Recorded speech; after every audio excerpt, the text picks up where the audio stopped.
Эмесе парламенттин күчүн аныктаган буга чейин айтып кеткен Стивен Фиштин иликтөөсүнүн жыйынтыктарын ал колдонгон критерийлерди, мындайча айтканда ал парламенттин ыйгарымдуу укуктарынын индекси деп колдонгон куралды бүгүн деталдуураак карап кетели. Негизинен Стивен Фишке германиялык Кроеник деген немистектүү илимпоздун биргеликте жасаган иши төмөндөгүчө болмокчу. Бул пункт 32 пункттан турат. Ал инструмент эмесе, ал менен деталдуу таанышып кетели кыскараак. 1. Бул парламент өз алдынча кандайдыр бир агенттик же мамлекеттик органдардын катышуусуз эле президентке импичмент жарыялоого, аны жана премьер-министрди кызматтан кетирүүгө укуктуу. 2. Министрлер бир эле убакта парламент мүчөсү катарында кызмат көрсөтө алышат. 3.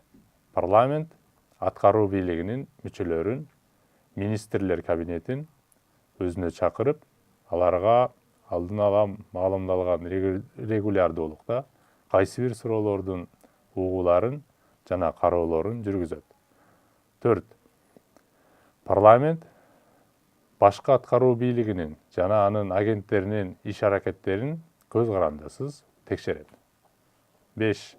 Парламент мажбурлоочу агенттиктерди, мындайча айтканда буну силовиктер деп коет, буга армия, мыйзам сакчылары, чалгындоо жана улуттук коопсуздук кызматтары, прокуратура, жалпы көзөмөлдөөчү же болбосо мажбурлоочу институттарды көзөмөлдөөгө укугуна ээ.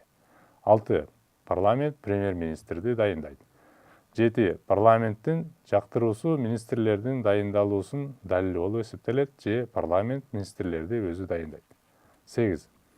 Өлкөдө жалпысынан президентализм институту жок же президент парламент тарабынан гана шайланат. 9. Парламент өз ыйгарым укук мөөнөтүнүн коркунучка келтирбестен өкмөткө ишенич көрсөтпөй коюуга укуктуу. 10. Парламент аткаруу бийлиги же президент тарабынан таратылууга каршы иммунитетке ээ. Мындайча айтканда, парламентти президент тарката албайт. 11. Мыйзам тууралуу бардык демилгелер күчүнө киргизилүүсүнөн мурда парламенттин жактыруусун же ратификациясын талап кылат. Башкача айтканда, аткаруу бийлигинин жарлыктарды чыгаруу укугу жок. 12. Парламент тарабынан кабыл алынган мыйзамдарга вето коюлуусу милдеттүү эмес. Башкача айтканда, аткаруу бийлиги же президент ал мыйзамдарга вето коюу укугуна ээ эмес. Эгер вето коюу укугуна ээ болсо, анда мындай вето парламенттин жөнөкөй көпчүлүгүнүн добушу менен четке кагылуусу мүмкүн. 13. Парламенттин мыйзамдары кайра каралбай турган болуп, юридикалык жактан эч кандай субъект тарабынан кайра каралбайт. 14. Парламент бардык юрисдикцияларда мыйзам долбоорлорун демилге кылып чыгууга укуктуу. Ошол эле убакта аткаруу бийлиги ага бөгөт койбоого тийиш. 15. Парламент тарабынан кабыл алынган чыгымдардын суммасы милдеттүү болуп эсептелет. Аткаруу бийлигинин парламент тарабынан бөлүнгөн чыгымдардын суммасын конфискациялоо укугу жок. Парламент өз алдынча өз ички финансылык операцияларын көзөмөлдөйт жана өз кызматына жеңилдиктерди берет. 17.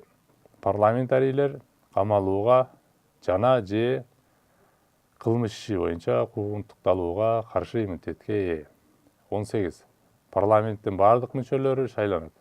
Аткаруу бийлиги парламенттин кайсы бир мүчөсүн дайындоо укугуна ээ эмес. 19. Парламент өз алдынча кайсы бир агенттиктин катышуусуз Конституцияга өзгөрүүлөрдү киргизет. 20. Согуш жарыялоо үчүн парламент тарабынан макулдук алынууга тийиш. Башка өлкөлөр менен болгон мамилелер парламентте ратификацияланууга тийиш. 22. Парламент амнистия жарыялоого укуктуу. 23. Парламент ырайым кылуу укугуна ээ. 24. Парламент сотторду дайындоону кайра карап чыга алат жана ал дайындоолорду четке кагуу укугуна ээ. Же парламент өзү сот мүчөлөрүн дайындайт. 25. Улуттук банктын башчысын парламент дайындайт. 26. Парламент мамлекеттик масс-медиа жана масс-медианы башкаруу жана координациялоодо маанилүү добушка, олуттуу беделге ээ. 27. Парламент регулярдуу түрдө сессияларды өткөрөт. 28. Ар бир парламенттин өздүк катчысы болот.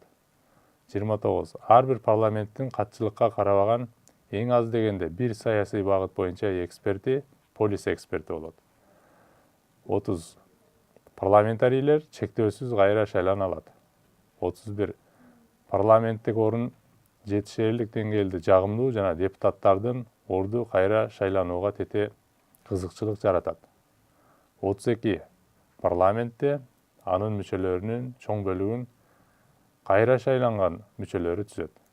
Жана бул себептен парламент ар дайым өзүнө көп санда тажрыйбалуу мүчөлөрдү камтыйт. Ушуну менен 32 пункттан турган инглисче айтканда PPI Parliamentary Power Index деген Кроик менен Стивен Фиштин биргеликте жасаган парламенттин күчүн, ыйгарымдуу укуктарын, анын булчуңун, анын салмагын аныктай турган бенчмарк же болбосо критерий менен деталдуу тааныштырдык. Эми кыска гана айтып кете турган болсок, бул жерде парламент үчүн дагы бир өтө маанилүү нерсе, өлкөдө биз конституцияда же болбосо кайсы бир өлкөнүн конституциясында ал жерге бул өлкө парламенттик деп жазып коюшу мүмкүн, бирок ошону менен эле ал өлкөнү биз парламенттик деп илимде атай албайбыз. Тагыраак айтканда, анын кандай дараметтерге ээ, кандай укуктарга ээ, кайсы маселелерди чече алат деген бир топ могу айтып кеткен 32 пункттагы суроолордун жообуна жараша ал өлкөнүн парламенти күчтүү же күчсүз экенин айтууга бир топ могу критерий жардам бермекчи. Анын ичинен да өзгөчө могу мажбурлоочу институттар деген өтө маанилүү. Өткөн учурларда парламентке башка жактан бир топ ыйгарымдуу укук берилсе дагы, эгер президенттин колунда мажбурлоочу институттар, башкача айтканда прокуратура, армия, милиция, буну КГБ деп койсок болот, же сырдуу полиция деп айтышат.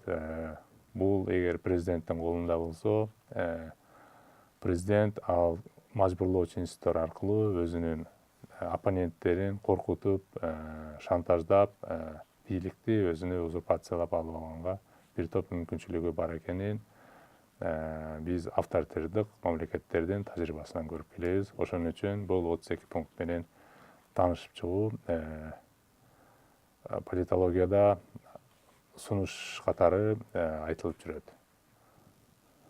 Бул теманы улай дагы бир кошумча маанилүү нерсени айтып кетүү керек, комментарий катары. Өзгөчө бул маселеге мурда да токтолуп кеттим эле, кыргыз, казак, монголдун мисалында. Анын ичинен өзгөчө могу биздин Кыргыз Республикасы менен Монгол улусунун же болбосо Монголиянын мисалын айта турган болсок, абдан бул кызыктуу феномен да. Монголдор бизге эле окшош, калкы аз, болгону 3 миллион калкы бар экен. Экономикасы деле катуу өнүккөн эмес, көчмөн, боз үйдө жүрүшөт. Калктын дээрлик жарымы Борбор шаарында, мисалы Бишкекке топтолгон сыяктуу, Улан-Баатырга топтолгон. Деген менен Монгол улусу бүгүнкү күндө абдан илимпоздордун оозун ачыра тургандай саясий феноменди көрсөтүп атат. Булар Борбор Азия боюнча жападан жалгыз толук кандуу демократиялык мамлекет болуп эсептелет. Эгер биз Чыгыш Европаны алып карай турган болсок, Freedom House-тун баасысы боюнча бүгүн Монгол улусундагы демократиянын деңгээли Чек Республикасында, бүгүн Болгарияда, Румынияда, Поландда, Венгрияда, бүгүн же болбосо Прибалтика өлкөлөрүндө демократия кандай болсо, толук кандуу деп эсептелсе, биздин көчмөн бир тууган эл Моңгол өлкөсүндө дагы толугу менен демократия бүгүн иштеп атат. Ал жерде 5 жолу бийлик шайлоо аркылуу алмашканы белгилүү жана ар дайым президенттик шайлоолордо же парламенттик шайлоолордо оппозициянын жеңип келгени буларда абдан таң калыш жаратат да. Бул феномендин башында эмне турат болду экен деп көп илимпоздор башын сындырып ойлонуп келген. Бирок кийинчерээк жакшылап изилдеп көрсөк, бул феномендин сыры ал негизги фактор болуп ойногон. Бул негизги себеп булардын конституционалдык дизайнда экен деген корутундулар акыркы мезгилде күч болуп баратат. Бул деген нерсе ошол биз айтып жүргөн парламенттин күчүндө. Эгер биздин өлкө менен Кыргыз Республикасы менен Монголиянын парламентин бүгүн салыштырып көрө турган болсок, биздин Кыргыз Республикасында биринчи жолу эсиңиздерде болсо, легендардуу парламенттин учурунда 93-жылы алгачкы жолу бизде конституция кабыл алынган. Ал конституцияда бизде парламент абдан күчтүү деп эсептелчү. Бирок аны дагы айрым эксперттер жогоруда айтып кеткен критерий менен анын баасын күчүн ченеп көргөндө болгону 41% күчүн көрсөтүп, Моңгол улусунуку мисалы 82-81% болуп көрсөтүп атса, андан 2 эсе алсыз экенин көрсөткөн да.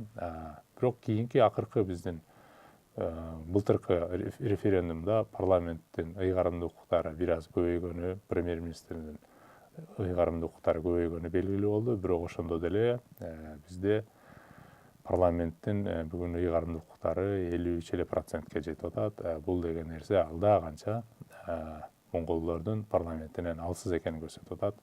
Жана мурдагы лекцияда айтып кеткендей, парламенттин күчтүү болуш үчүн жана ал парламенттин күчү демократия менен уланып кетиш үчүн ачкыч катары 60% деп көрсөтүлгөн. Эгер ушу 60%тен жогору болсо, ал өлкөдө парламенттик демократиянын орноп кетиши алда канча ыктымалдуулугу жогору экени айтылган. Ошол жактан алып караганда биздин кабыл алынган парламент конституция боюнча дагы биздин республиканы бүгүнкү күндө парламенттик республика деп айтууга толук эле мүмкүн эмес. Биз кантип айтсак дагы бизде семипрезидентализм, жарым президентализм деп айтууга болот. Анын ичинен дагы парламенттин ичиндеги пропрезиденттик күчтөрдү доминанттык кылып, алар коалициянын башында турган үчүн биздин институт бүгүн толугу менен президенттик институт катары функциясын аткарып атат. Бул ой илимде айтылып кеткен классикалык формасы мына бүгүн бизде орнуп турат деп айтууга болот.